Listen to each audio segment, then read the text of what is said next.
Wang, what's going on, you guys? It's your boy 3Stacks in this thing, baby, representing TKOG. And boy, I got some flames for y'all. So I got a list that is crafted for this format. It's designed to succeed. It's set up to just play around a lot of the weaknesses that rogue decks typically have, and most of the time it's just the fact that they're either not able to play enough going second cards, or they have the space to play enough going second cards, but their engine's not strong enough, so you end up having to put in supplementary engines, and that's really technically just more engine. And then just the fact that most of the time the boards are not as strong, the strategies being non-conventional and not really like the player base not having that much knowledge on how the decks are designed to play, the way the plays are orchestrated, then just how to stop them is one of the biggest strengths you have for rogue decks. But this deck in particular has had like a really big problem with just being able to set up counterplay for a lot of cards that just are not in the format anymore. Cards like Droll and Dark Ruler No More and Forbidden Droplets, even Tactics is kind of falling out a little bit. And you typically were able to always put up 2 to 3 interruptions consistently with this deck, but like the presence of hand traps was an issue.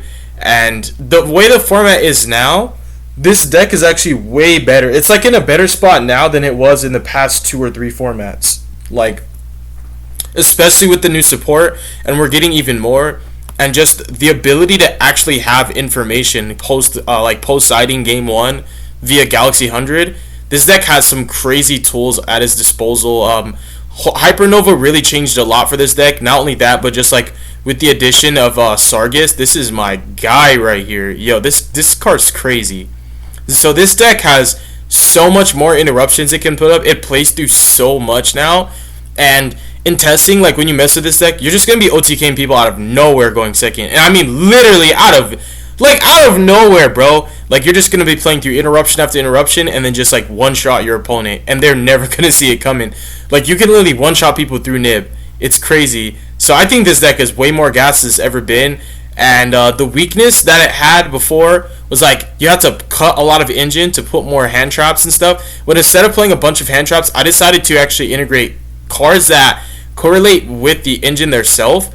Being like, and even when you see when we get to the side deck, you're gonna see a lot of cards that are still gonna find a home in this deck either now or later, or I might find a way to just like make it work ratio wise. But this list is definitely like one of my favorite ones. This is Photon Galaxy done right. I've been playing this deck for literally years, and the most success I've ever seen with it was like top 16 out of regionals and winning a bunch of locals.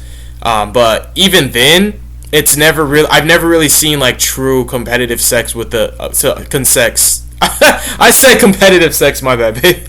Competitive success with this deck. She's next to me. She's throwing me off. So, anyways.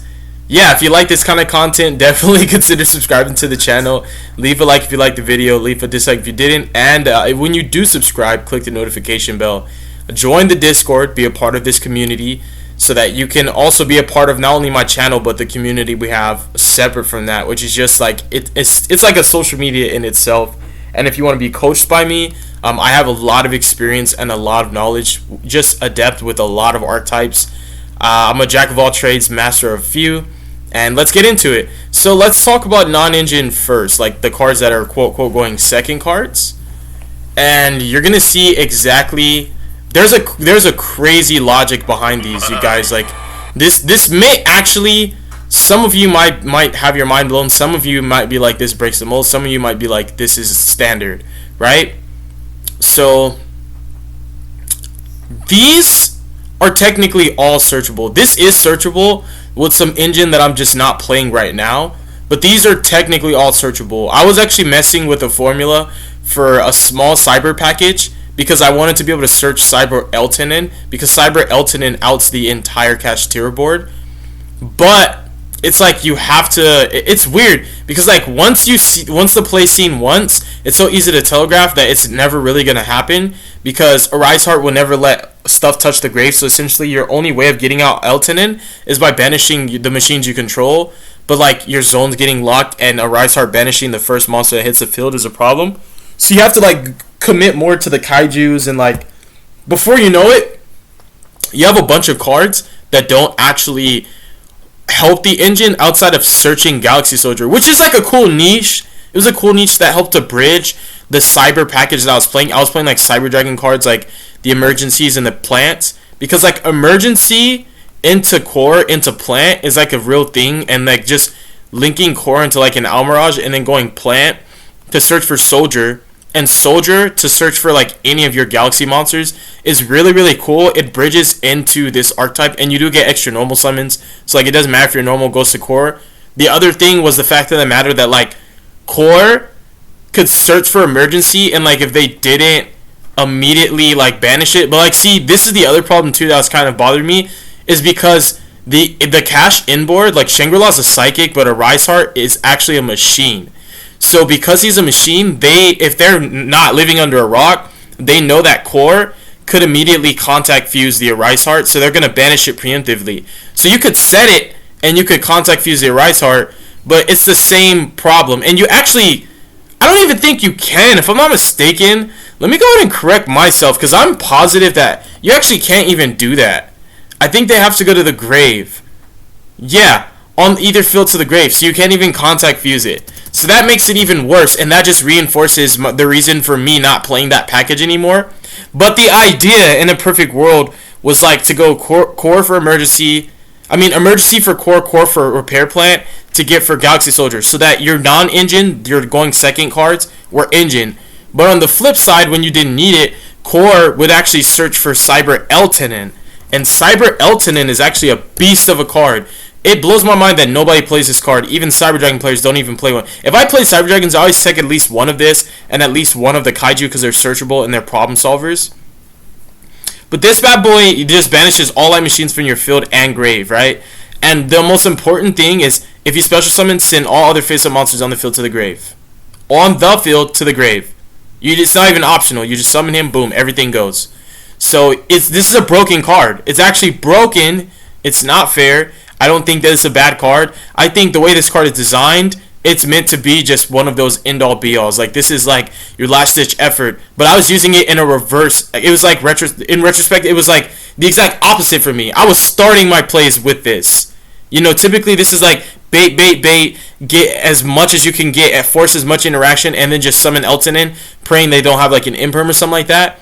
But I was doing it the other way around. I was starting my turn off with Elton in. And it was good. It was okay. You know, it was like helping to clear boards, which was great, and it was non-targeting, non-destruction, but it was too clunky, and it was the weird combination of drawing the wrong card, because it's meant to be like emergency for core into plant, but if you go core for plant, and like you can't actually get core engraved, because like let's say a Rise Heart's up, then the plant can't get you into your actual engine, so all core did was search like a dead card. Unless you start for core and then go for emergency, and that's cute too, but the core's not going to stay on the field, you know? Even if you like link it off, it's not going to the grave, it's not doing anything. So the emergency doesn't really help you. The repair plan's going to be dead, and ultimately it just didn't work as the going second engine that I wanted. But I just want to share that because I'm always looking for new stuff, new ways. Like when I cook, bro, like I go deep into this theory crafting stuff. I go really deep with just how much I can do with cards that I just feel like they deserve a chance at least before I just go to a conventional mainstream, like let's just play Nib, let's just play Book of Eclipse, let's just play what we know works. I always want to find synergy. Like whenever I'm playing a deck, like I tell you guys this all the time, I preach this, right? Like I feel that your card should be multi-purpose. Your going first card should be able to go second. Your going second card should be able to supplement your engine, so that you're never drawing blank cards. Every card has to be live in one way, shape, or form. So that's where these 7 came to take the spot of like the 3 core, the 3 emergency, the 1 plant, and like the 1 Elton. And this card's still kind of bonkers. There's still going to be a way for this card to find a home. I just don't know how I'm going to do it yet because I need a new formula. But let's talk about Hyper Galaxy. So this card actually tributes a monster that you control a 2,000 or more attack, except the big man himself. And then you target a monster your opponent controls with 2,000 or more attack. That's cost. So what I like about this is already preemptively, it dodges targeting effects, it dodges negations, and it prevents a Rise Heart from being able to banish one of your cards face down to trigger Shangri-Ira and also Diablos to lock your last 2 monster zones. Because in this deck, they will lock your monster zones before they lock your spell zones.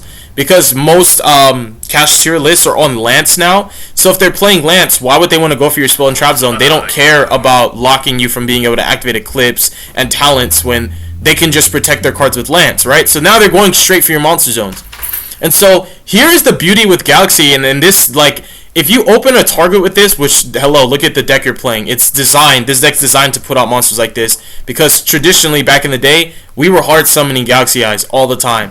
And this card is actually a beast, this format. You guys have no idea, this card is actually kind of broken, because Cash is one of the best decks.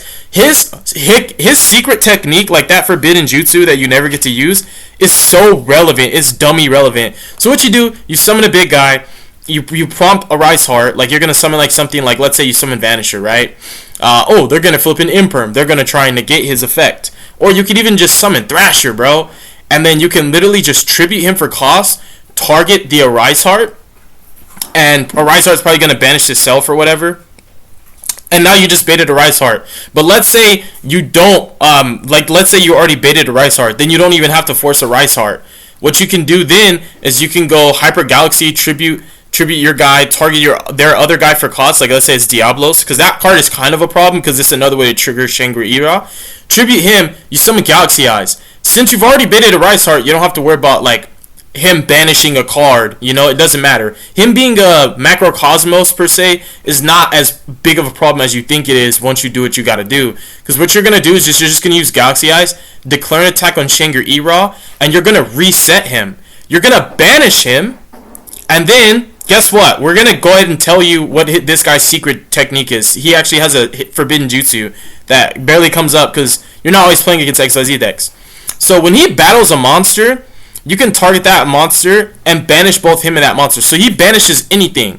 He can even banish a Rise Heart and take all of a Rise Heart's materials. And guess what? They come back in the battle phase, and then he's going to get a permanent boost for 500 for each material. So this guy can be so fat if you attack a Rise Heart. If you already have a way to trade with Shangri-La, then just attack a Rise Heart, and then Galaxy Eyes is going to take all his materials away from him, which is crazy. So he's getting baited one way or another. The other thing is, because you banish Shangri-La, right?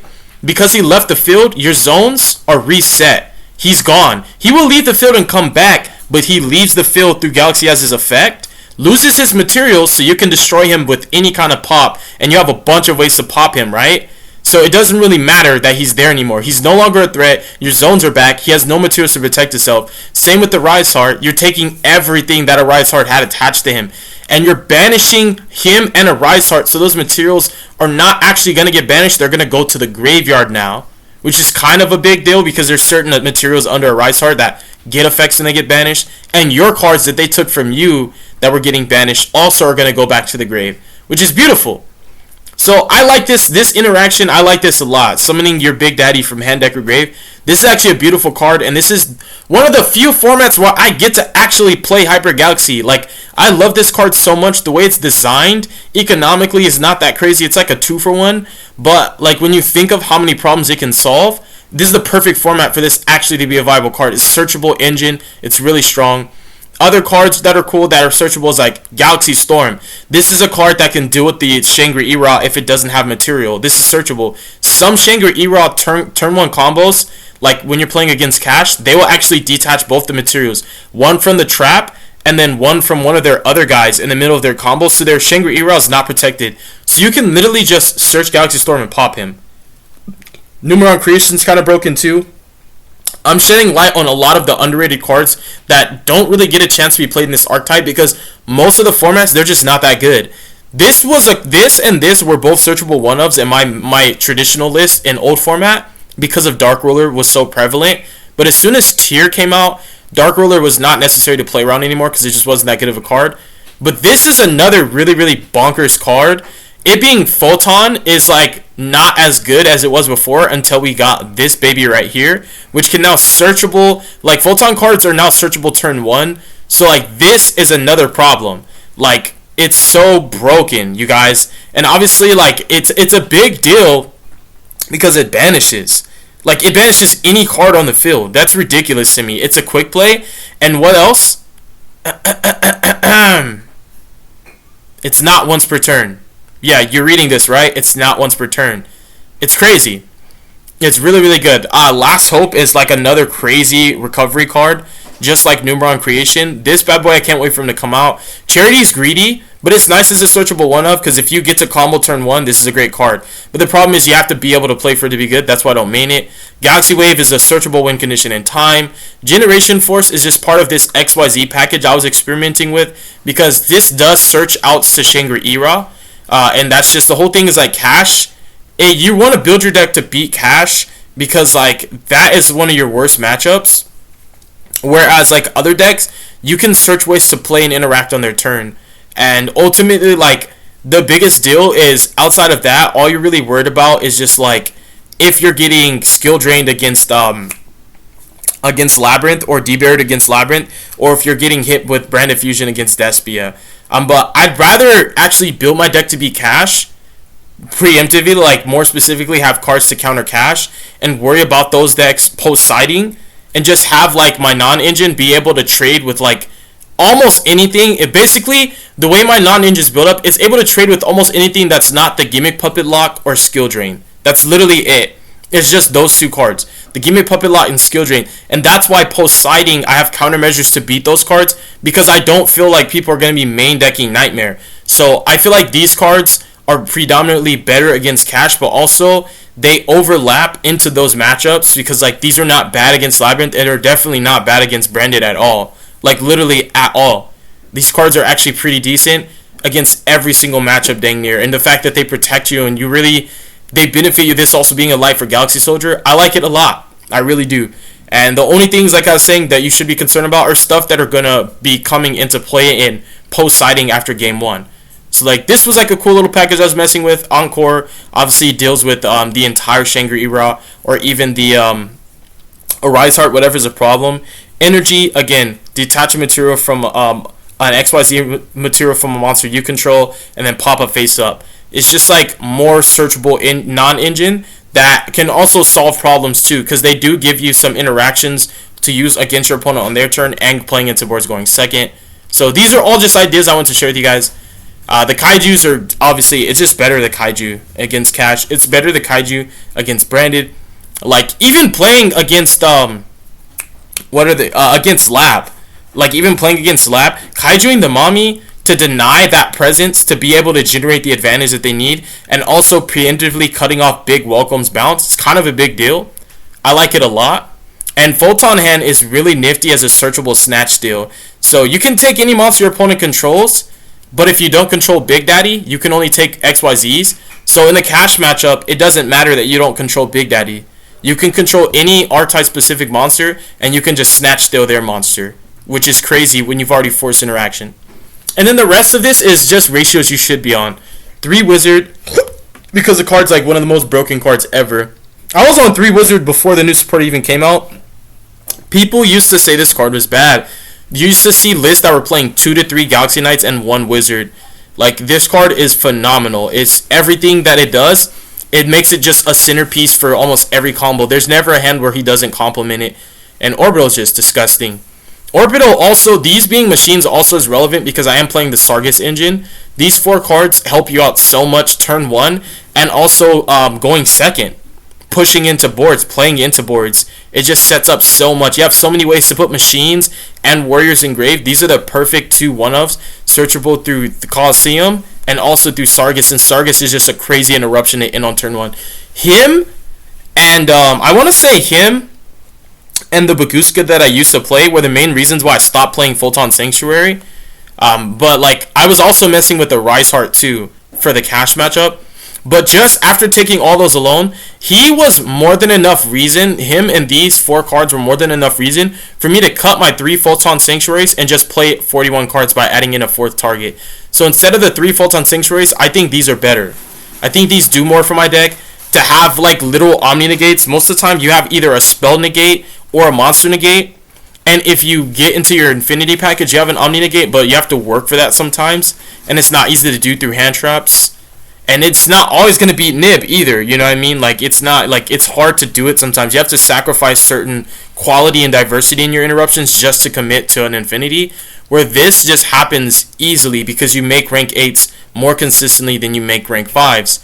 And so this is just so beneficial because this deck never really had a consistent Omni negate. You know, you would literally be ending on Titanic and Lord, which negate monsters and spells, but never traps. And that's just a problem. Like, that's a huge problem. It means your boards were always folding evenly. You know, you couldn't play around impermanence. You couldn't, you know, and just having more coverage is such a big deal. So these cards are phenomenal. And these starters right here specifically help you to have more consistent access to targets with this engine. And 100 is just broken. This card is crazy. This card is na. Bro, the fact that people actually are playing like Big Eyes and stuff is so broken to me, because you can actually special numbers from their extra deck to your field. This card overperforms, bro. I just cannot believe this. This is like a custom card. Galaxy 100 is so nice. Like, bro, this card is creamy. I love this card. Information is beautiful. But what's cute is, like, Cash plays number monsters. Sprite, you catch them slipping with a number monster in their extra deck, bro. Like, I just feel like that's so crazy to me that I can do that.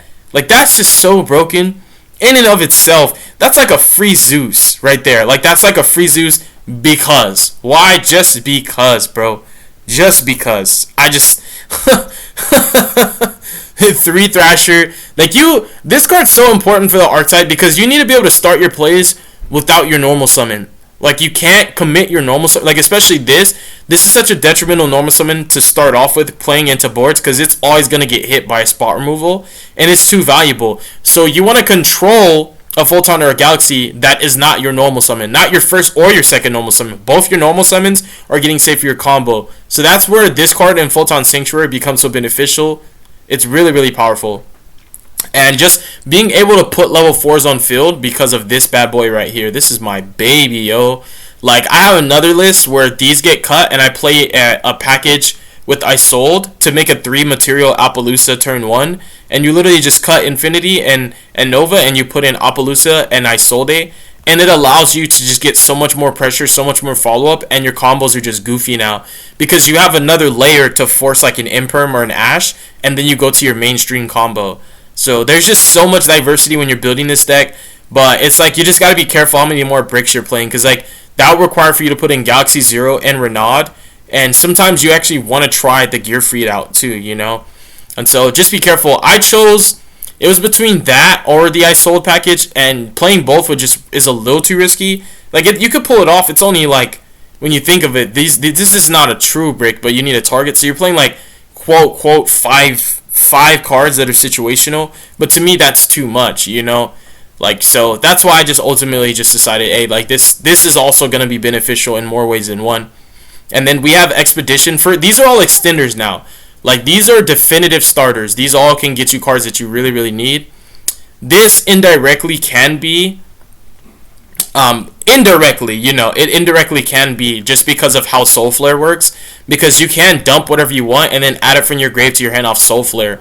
So, like, this card plus Photon Sanctuary was actually a cute little 2-card combo. But a Sanctuary got cut, like I said, for good reasons. And Expedition is just a 2 of now. I'm just like so tired of drawing clunky hands that have cards that are good, but they're situationally good, and I have to be able to actually play Yu-Gi-Oh! For them to be good, when I can just have cards that just stand alone. And you just really draw them with any engine piece in their life, where with this, like, it has to be a specific card, and a certain card has to actually resolve. You know what I mean? And I'm only playing 2 Big Daddies, not really because it bricks, but just for space. Like, I had to get the deck as close to 40 as possible. 2 Afterglows, I think this is absolutely the perfect ratio. Not 3, not 1, 2 is just enough. And you're going to consistently grind for, Infinity because of looping Cleric with Soul Flare. And Cleric, because you get 2 normal summons every turn, is just so much easier to pull off. At the end of every combo, you're drawing 2, and that's so crispy. I'm only on 1 Emperor. The only fear is, like, if he gets sniped, but it's really not that big of a deal. I just feel like this card is not, like, a standalone card. Because the only other way you're going to really be able to get him in the grave is off of Soldier. you know, and I just rather just play the 1 and just say, hey, it's like my Darling Tonia Cobra. If I draw him in 100, it just is what it is. I'll dump another card and add it off Soul Flare.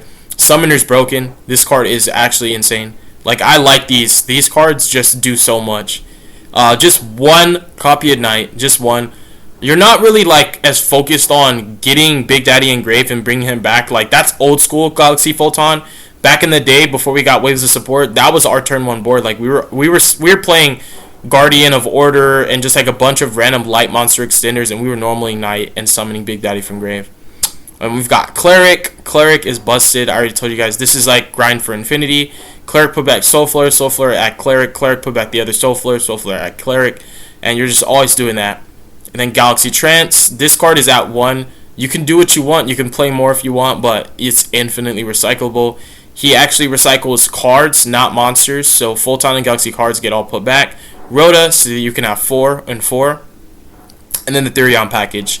Omni Negate, Pressure. Beat 6-2. And then just to be able to clear threats. Double Soul Flare, 1 Zeus. I'm playing 1 Zeus intentionally, knowing that it's going to get sniped. It's the card that makes the most sense for a cash player to snipe. So that way I could play 2 Lords, because I was playing 1 Lord and 2 Zeus. And guess what? Believe it or not, as crazy as this sound, I'd rather have Lord and not Zeus than have Zeus and not Lord. Yup. You know why? There's no other way that you can beat Nib that easily with this deck. This is like the easiest way to play around Nib. It's the easiest way. There's no other way that doesn't commit minimum, because this sometimes can be set up on your 3rd or 4th summon.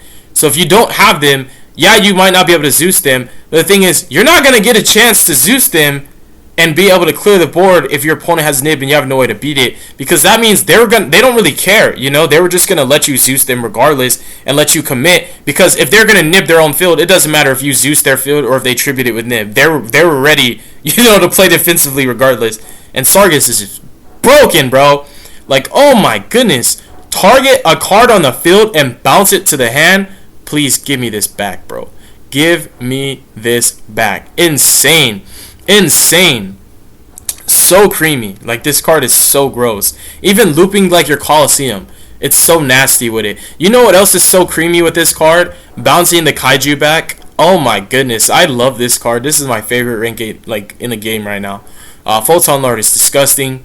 And this is the best rank 8 in this entire archetype.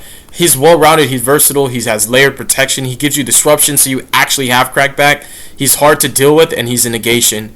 Full armor. I'm not playing the full Cypher package, like the rank 9 one, because like you have way more ways to clear boards now, so you don't have to rely solely on your Galaxy cards. So we're just playing just pop and steal, and taking the monster is kind of nice because, like, again, against Cash, you take their XYZs and you can actually just slap him over it because you just literally use a Galaxy XYZ. So now you can go Cypher, take like a Rise Heart that got baited, or take like a negated any XYZ they left, and then slap this baby on top of it because their name becomes Galaxy Eyes, and you just literally just triple tactics talented them. And this card is just like how you're OTKing people out of nowhere.